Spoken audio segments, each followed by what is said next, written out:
for the Joan Quinn Profiles. As an editor for Andy Warhol's Interview, the Los Angeles Herald-Examiner, LA Style, and Detour magazines, Joan covered the social set, the Hollywood hotshots, the international art scene, the mysteries of food, the excitement of travel, and the fabulous world of fashion. Joan continues to find creative people on the cutting edge who make things happen. Here's Joan Agajanian Quinn. Hi, I'm Joan Quinn, and welcome to the Joan Quinn Profiles. Waiting to be profiled is director-producer Jan Lewis and writer-performer Nora Armani. Jan Lewis is a stage director, producer, actor, theater professor at university, and a dramaturg. In 1996, she founded the Jewish Women's Theater Project. What is that, and who participates in it? The Jewish Women's Theater Project is a company that develops and produces plays and theater projects, for the most part by and about Jewish women, but not exclusively, as you know. Well, I'm not sure. That's why I was wondering. Well, do you have to be a Jewish writer? Well, for the most part, except when we do special projects like the Hair Pieces project. Oh, I see. We'll talk about that. Right. Was that a Jewish, women's Jewish theater project? That was our event, and we created that. I see. Yeah. Okay, we'll get into that. For the most part, I founded the company because I was working at the Odyssey Theater as a dramaturg. I was reading hundreds and hundreds of new plays. And there were very few plays that, as a Jewish woman myself, I found that really, I thought, gave us a fair shake. A lot of the plays in the media, films, television shows about Jewish women present us as kind of stereotyped, as they do with other groups, you know, and I just thought it was unfortunate. And since my interest is in new work, new theater, developing new plays, I thought it would be interesting to try to give the voices of Jewish women a home. Is it very, very activist? No, you mean really, you mean politically? Yes. Not really. No. It's more artistic. No, it's an artistic home for women, so that they would have a place to maybe develop ideas about what it meant and what it means to be a Jewish woman. I wanted to encourage the reality of the situation. In other words, I have a friend who's a Jewish woman. She's a mom. She has 5 kids, and she looks at the television shows with Jewish mothers, and she says, "I have 5 children, and I am nothing like those mothers." Yeah. So it's really a contemporary look at a non-stereotypical look at the variety of voices of women, of Jewish women. You were the artistic director. You founded it, yes. And you have an interesting venue, other than the stage, which some of your pieces go on the stage, but you do salons, which I thought was so great. Oh, thanks. This is a brand new venture. It's our series called At Homes, and it's a series of salons in which we're presenting new plays by and about Jewish women in people's homes. In Jewish people's homes? Yeah, they happen to be Jewish people's homes, that's right. In homes where, you know, there's a nice big living room, and we serve a dessert, and we do a reading of a play, and then we have a conversation. Where do you do the reading? Is it set up like a stage situation, or do you sit in chairs, or do you stand? What do you do? Well, no. We have chairs that we bring, and then it's in a living room, so there's usually some living room furniture. I mean, the idea is to make it cozy. But do you stand at one end? I mean, is it a stage type of thing? That's what I meant. We have actors at one end on stools, and they perform. I see. And you know, it's a kind of a hearkening back to the days of Gertrude Stein and those salons where people would meet to talk about art and think about. Do you lead a discussion yourself afterwards, so that? And then is the writer there usually? Well, if possible.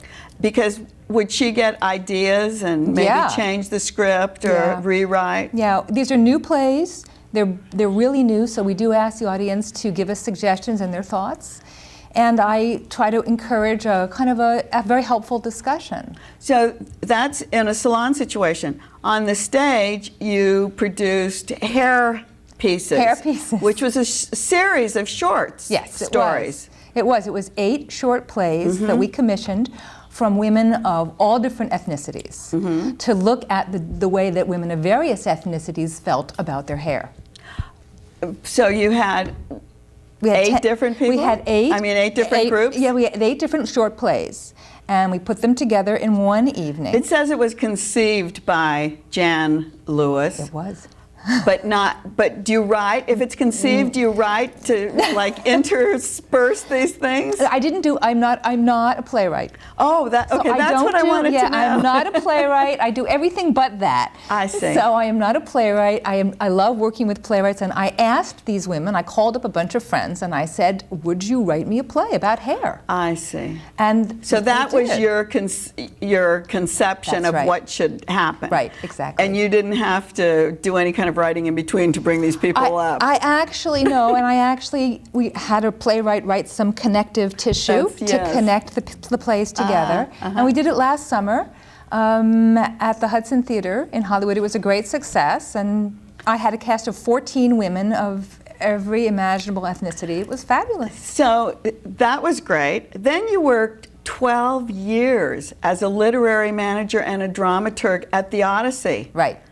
Yes, it's a long time. That's a long time. But and to keep fresh, how do you keep fresh? And what's a dramaturg? Oh, what's it right? Everybody wants to. Listen, you're pronouncing it right, which is great. It's dramaturg, not dramaturge. Oh, well, I so thought that's great. I know a dramaturg, but I didn't know what you actually have to do. Well, in different theaters, dramaturgs do different things. In my case, I primarily focused on the development of new plays, which is my primary interest. And that's what Dramaturgs also do research, background research for plays. Like if you're going to do a Shakespeare play, a dramaturg might look at all the different versions of the play. In other words, if I come in with my play, you read it, and then do you research what I've written? Not if it's a new play. No, what I would do with your new play, if we decided that we were going to continue to work on it, is I would help you with the revisions.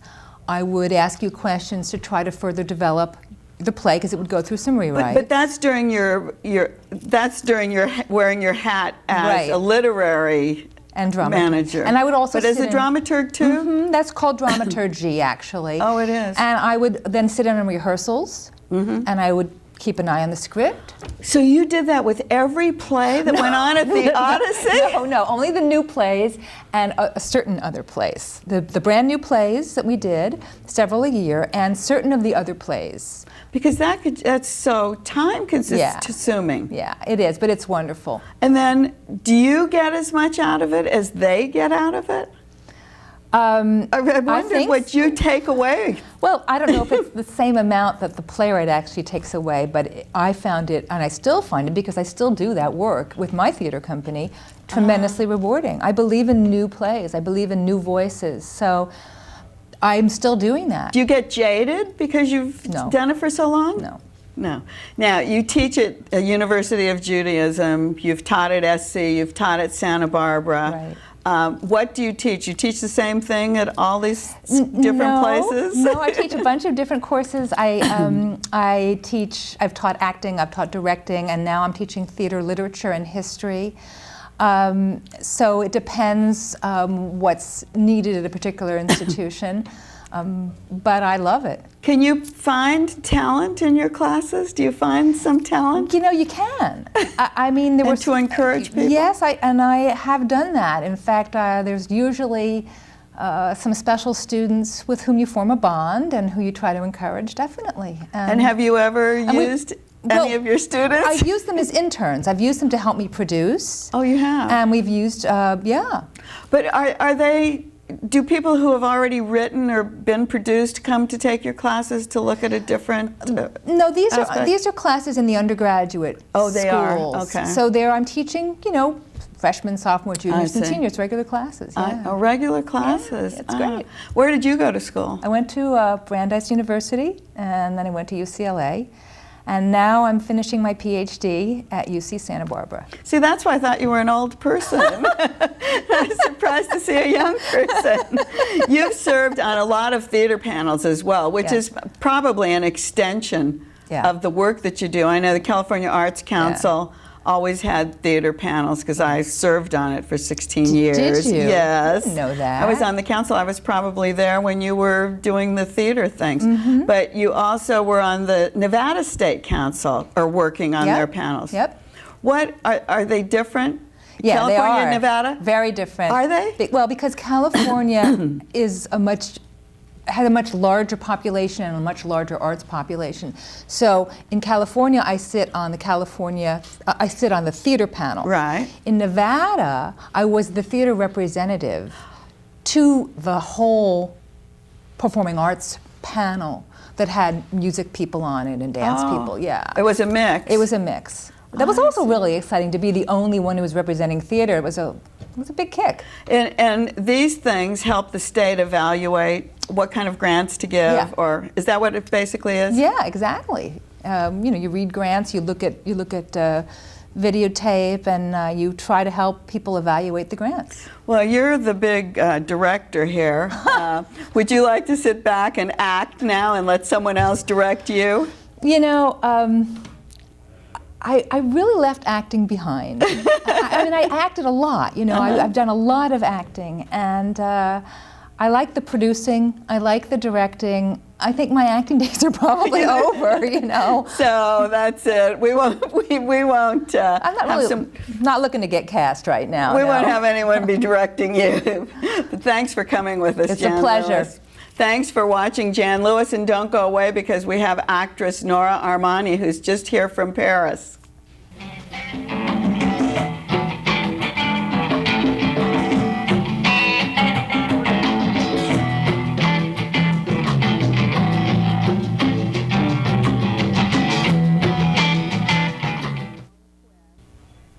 Hi, we're back, and I'm Joan Quinn, and I'm here with award-winning actress Nora Armani.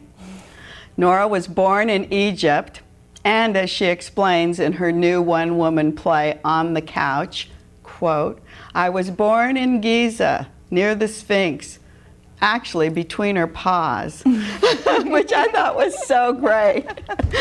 She was educated in England in economics class. I don't know what she was doing there, we'll find out. She's lived in the US, and now she resides in France.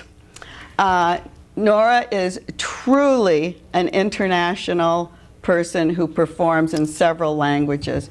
Nora, did you study economics in England? Well, actually, it was sociology. Oh, it was? The London School of Economics, which is, see. That's where the economics bits is It threw coming me. from. Yeah. I thought, my goodness, didn't she always want to be an actress? She said she used to do plays in the living room.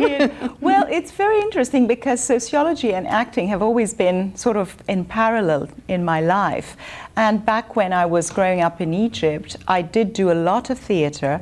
Then I went to the university, American University in Cairo, and I did sociology there. Oh, you did? Yeah. Oh, so you just it was intertwined. like the two. Why? Minoring in literature and majoring in sociology. Sociology because there you could wasn't. delve into... I think it was in the long run, now that I go back and think about it, this show, for example, as you saw it last night, I mean, there were a number of things in it that are quite sociological. Well, that's what I could see, that, and archaeological too, actually. I mean, in a way, it all kind of mixes together, but it takes an actress to put it on stage.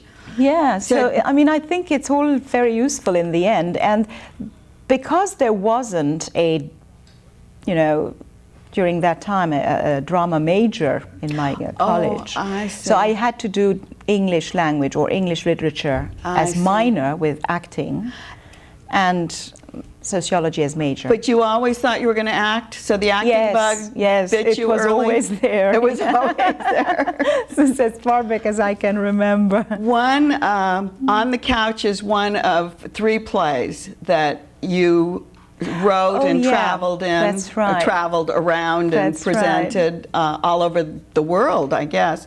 Were they all autobiographical? No. The first 2 had nothing to do with what you saw and with what tell on us the about couch. the first 2. The first one was, maybe some people in Los Angeles have seen it because we did it quite a lot during that period. It was called Sojourn at Ararat. We performed it at the Pasadena Playhouse. We did it at the Los Angeles Ensemble Studio Theater. theater in Hollywood when it existed, and got excellent reviews, Dramalog Awards, and you name it. And Was it a one-person show? No, it was with my partner, Gerald Papazian, and it's a two-person show, a compilation of Armenian poetry through the ages, and through the poetry we're telling the story of the Armenians, all broken down in dialogue.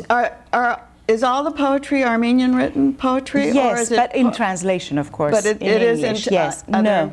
And completely unrelated poets. What about the music? Was there music There in was, yeah. Because I know Gerald is musical. Very much music oriented. No, the music in that show, we would have loved to have it as live performance. That's what we had thought of originally. But because we wanted it to be easy to travel, it ended up being recorded music. I see. Then what was the next one? The next one, I did live music, and it was called Nanto Nanto, which in Japanese means never mind, or something. It's okay, something like that. And it's the last line of a haiku. And that was with a Japanese cellist, Aya Sakakibara, and it was again a compilation, but this time not just Armenian poetry, but world poetry, and I was mixing all the languages I knew. I was just going to say, what did you perform these two plays in? What language? Well, the Sojourn at Ararat was in English, and then eventually we did the French version as well. But Nanto Nanto we were using the originals of all these poems, like there was some Japanese haiku that she was saying in Japanese, and then Arabic, Armenian, French, English, Russian, Hebrew. You had different people on stage? No, or you did by it myself. All? Oh, you did it all. Yes. Well, you're on stage On the Couch, which was in English when I saw it. Have you done it in Armenian? No. Have you done it in French? In French, yes. There is the French version of the show, with which I've toured a little bit in France. And when I go back, I'm going to work with a new director. He's quite known in France, and we're going to do some rewrites, because what I noticed is that the English version has some references and some things that for a French audience may not necessarily mean so much, even if they understand what it is. But did you have a director in Los Angeles, or for the show that's on tour? Because I know you're going to Chicago and where else are you going? Chicago, Detroit, Philadelphia, and then you're hoping in Montreal. In Montreal, and in the future you're hoping to be in Boston, Washington, and New York. New York, with exactly. This. So, and this show goes to New York, and we hope that you'll be seeing it in New York and go to see her play. Well, actually, I should also add that in June I'm performing in London at the New End Theatre in Hampstead. Same thing? Same thing, from 9th to the 24th of June. Now tell me, who directed it? Oh, I worked with a director, a coach actually. She's more like a vocal and actors coach, Patricia Perry in London, who directed me in the original version as we were developing. And you need a director yes, with you a one do. person Absolutely, because it's true that it's my material. I know the intentions, I know what I'm trying to say with this or that, but you need the person looking at you from outside. That's what I always think, and I'm always amazed that an actor can't do it, because it is that actor's life or whatever it is. Absolutely. But you do need that eye from the outside. And I think, I don't know if she created it or if you created it, but I've seen a lot of one-person plays, and I think each one has a different gimmick, so to speak, whether it's choreography or costuming. Yours was interesting because you addressed someone in the audience. Yes. No, and that's my stuff. That's yours. But that's what I mean. But that still is an interesting approach to a one-person play. Because, you see, when I was first writing this, I felt, okay, why should I get up there and start telling the story of my life? Yeah, but I need a trigger. But that was the answer, right? To talk to somebody. And in the first act you talked one way, and the second act you talked the other way. So your audience got you from both sides. Yeah. And then another thing that I thought was interesting was that it was 2 acts for a one-person play. Yeah, well, I had my reservations about that, because I felt, people out there, you just get their attention. You don't want it breaking away and then coming back and starting to bring them back to the... But then, when I was writing, suddenly the point came where it could be a natural intermission. Oh, I so see. I felt, okay, we'll leave it at that. But, for example, I might be doing in certain situations where the intermission doesn't really become an intermission. We do stop, and then I say, well, I'll see you in a few minutes, go off, there's a little scene change, maybe a few minutes, and then come back and carry on. So that the audience doesn't leave. Both options can be available. You came to Hollywood a few years ago, seeking stardom. Right, as I talk about in my And what show. happens? Well, it's very interesting because Hollywood has changed a lot during the last years, as I also say in my film. I'm making a joke about it. At the time I was here, which was like mid-80s to mid-90s, it's like very structured. If you don't particularly fall into a category, immediately classifiable category, then they don't know what to do with you. I mean, frankly speaking. Yes, and that's what one other thing you talked about was ethnic wasn't in then, but now it's in. It is. And then, of course, you know, there were all the Screen Actors Guild quotas. Okay, are you black? Are you Hispanic? Are you this? Are you that? Are you that? And Armenian is none of the above. No. You know, basically we're supposed to be classified as white, but then looking at me, you're not going to cast me in the classical blonde, white actress role. Right. So, what do I play? And how often do you get an Armenian lead role or any Armenian But you were talking about a few years back. Now, what do you think? Well, now things have changed because, you know, of course, people have realized that out on the streets there are many more people who aren't being represented in the films and they don't or look TV the shows, certain and ways they don't they look a expect. certain way. So, who knows? Do you sing and dance? Yeah. Did you take a lot of dance lessons? Yes, singing when I lessons? was younger, I used to be part of a dance troupe. And Before you started acting? before I started acting. Oh, so you were. Yeah. Did you take classical training?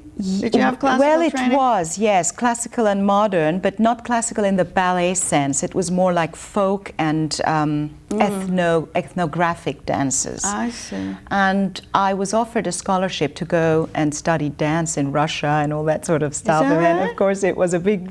Where were you living at that time? I was living in Egypt. Oh, you were? In Cairo. You lived in Cairo Yeah. during your adult life then? Yes, I was an adolescent. Up to adolescence, I was still in Cairo, and then I left and went to England and did my studies there, and then... So in Cairo, you spoke Arabic? Yes, Arabic, of course, because it's the language of the country. Armenian, that's at home. English at school. English at school, because you were in an American English school. school. Yeah, and French, because French was pretty much spoken by everyone in Egypt. So you lived in England, and now you live then you came to the U.S. Yes. Then I went back, of course, but the U.S. bit was quite considerable, like long about time. 10 years, yeah. So And it's then an important part now of you my live in life. France. Now I live in France, but I often divide my time between Paris and London because I'm working a lot in London nowadays. You're on the stage in London. Yeah. You're doing stage work. You, because you speak so many languages, you did Anna and the King of Siam. Oh, yes. You were the lead. You were Anna. Can you in what imagine? language? In Arabic. How did you do that? Well, I got invited to Egypt a couple of years ago to star in The King and I. It was an Arabic production, a musical, that was to be done for stage and on television. Really? So they did it on stage and filmed And it for then TV, filmed it, then and of just course it kept was running? broadcasted all over the running world. all the time in Arabic. In Did Arabic. you have And of course she speaks English as well because she's supposed to be the English teacher. Oh, so you but had- the right. main part of the thing was in Arabic. Oh, I forgot that. That's right. So you would have had some Yeah. English dialogue. That's right, yeah. And then did you play that other places or just in Cairo? No, it was You just didn't in move? Cairo. You didn't take that away. That one stayed there. You have done films in France. Yes. You do them in French? Yes. It's so amazing to us because Well- we speak barely English. you know? Well, you say that, but on the other hand, sometimes I say I wish I only spoke one language and spoke it well. Because sometimes when I'm writing, I get stuck for a word and I go, how do you say this? How do you say? Then I remember it in all the other languages and not the one that I'm writing. But you in. have to go back and translate. Exactly. And sometimes something is expressed much better in one language and not as well in another language. Can you feel that? Yeah. You can feel that? You can be more sympathetic or simpatico in a different Not language? necessarily that, but certain meanings of certain things or situations that I can't find the equivalents in other languages. So. Tell us a little bit about the films in France. Oh yes, the films, the one I've played in was La Nouvelle Ève, a film by Catherine Corsini, who's one of the well-known French film directors. And it was with Catherine Viard, and I played an eccentric woman who's throwing one of those wild parties. And of course, the character, Catherine Viard, comes to her party and spoils everything. And she's so mad because she says, well, who brought this woman? And of course, she goes to the party accidentally. And I had a very nice big scene. I was going to say, you must have had a big role in that. Yeah. It must have been great. No, it was very, very good experience working on that film. What do you prefer working in, now that I've got you with all these five? That's a tough question because I love both mediums. Like, I really love the camera. Sometimes I feel, that, oh, this is wonderful, because then you can, the slightest, the deepest, the most inner moments and thoughts and whatever's are registered without you having to go out there for it. And then, of course, the stage is completely different because there's an immediate reaction with your audience. People like that immediacy, and you can. And as you said, after your show the other night, people came up and signed your book and talked about that was so wonderful. The way things move them. And I noticed when I was listening, people were going, "Oh yes, I've gone through that, or I've seen that, or I know what she's talking about." That's the best reward. That's the best reward. When someone comes up to me and says, "You just told my life story," then I go, that's wonderful. Oh, and I wanted to talk about On the Couch. We had the graphic on the screen, and those are all the different people. Well, you play yourself, but those are all the different scenes. So we'll be looking for that in the future. And we thank you, Nora, for being with us. Thank you so much for inviting me. And we thank you for watching the Joan Quinn Profiles today. Keep writing to 777 South Figueroa, 44th floor. And we'll see you next time on the Joan Quinn Profiles. Bye. Thank you.